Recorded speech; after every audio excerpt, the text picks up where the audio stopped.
Liz J. Millea, monologue by Lauren Gunderson from Silent Sky.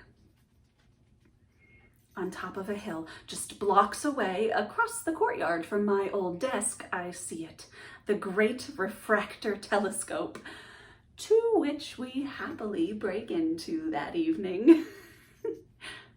And taking Margie's hand, I lean in close, hold my breath, and see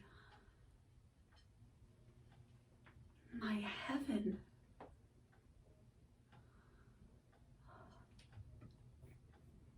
Sometime from now, I gather myself and sneak outside and look up in perfect silence. And I know that distance is only space and time, and for some of us, life. I am out of time, but light has never let me down, and so I shift. And then a telescope named Hubble, with wings set for space, shows us how vast and beautiful it all is, and that wonder can always get us there. For those of us who insist that there is so much more than ourselves, and I do. And there is a reason we measure it all in light. Hi everyone, Liz J. Millea here to talk about how I prepare for a monologue. For this particular monologue by Lauren Gunderson from her play Silent Sky, I have read the script before, which I definitely recommend. To get context, it's really important to know where your character is coming from, what part of the show it's in, what has already influenced them, and what is still to come, so that we're not playing too far into the story based on where the monologue is. Now, this monologue is the very, very end. So my character, Wilhelmina, has done all of this incredible work in star definition and figuring out how the stars work and how the space works, and against the pressures of being a woman and the time period, and she's become ill. And so I really went into this. I always pick a word to kind of capture what I want to convey in the monologue. I can get really heady, I can get really into the character choices and all that, but it's hard to play that in just a 1 minute chunk. So I like to pick one word as kind of my focal point, and then work back from there and substitute more of the themes and the feelings. So my word for this was reflection. Halfway through she says, "I am out of time." So you know that she's probably passing on, and it's more of a ending of the story and telling the rest of the other characters' stories, but she has moved on from this earth. So it is a reflection. And from there, I imagine it like reflection is here, and then I have my little offshoots. Hope. It's so hopeful. She's seen how far everything has come, and she has seen what the world has been able to do, years after her passing. But look where we are, look what we do.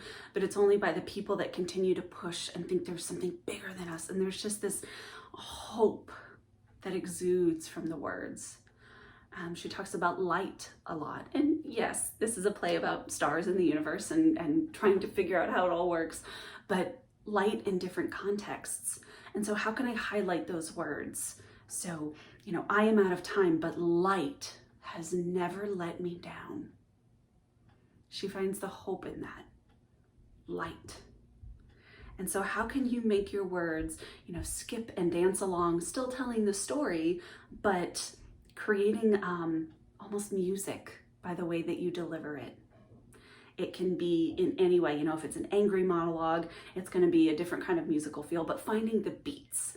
So what do you really want to land? What do you want your audience, in this case, who you're auditioning for, what do you want them to know about your character from this snippet of their life? And being able to show that, I think, is such a treat and such a joy. So once I've picked my monologue and I've really kind of done the work on, okay, so this is what I'm trying to encapsulate, these are the feelings, this is really where I want to go in, I just read it over and over and over. I just made dinner. I made fish and vegetables while I was reading it over and over and over up on my cookbook stand, because I need to hear myself say it enough to go, oh, you know, if I was listening to that, does it say what I want it to say? Did my tone of voice, did my pace tell the audience what I wanted them to know in that moment? Sometimes it doesn't, so then I go back. You just say it over and over and over, and every time you say it, you find new things. So the great thing about a monologue, I know when you're in a show, you're trying to, you know, memorize all these words and choreography and maybe lyrics and all that. It can be a bit overwhelming. So with a monologue, you have a chance to take this little snippet of text and just explore, and remain curious. That's really important, because you can go into a character thinking you know exactly what they should sound like, what they should, you know, land on, how the monologue should flow. But the more you say it over and over and over again and remain curious, you'll start to hear different things.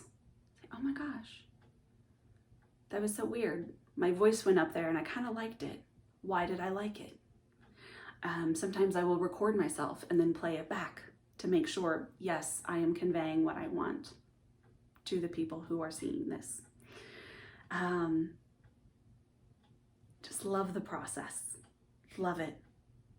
For me, I really had to shift my thinking in the last couple of years. I get so nervous in auditions. It is a chance to perform. And if I don't get cast, I've performed 400 times this year if I auditioned for 400 things. That's awesome. And you get better with every single one. Thank you so much. I hope you are enjoying your study time. I'm so thankful the DSM put this together, and good luck to you.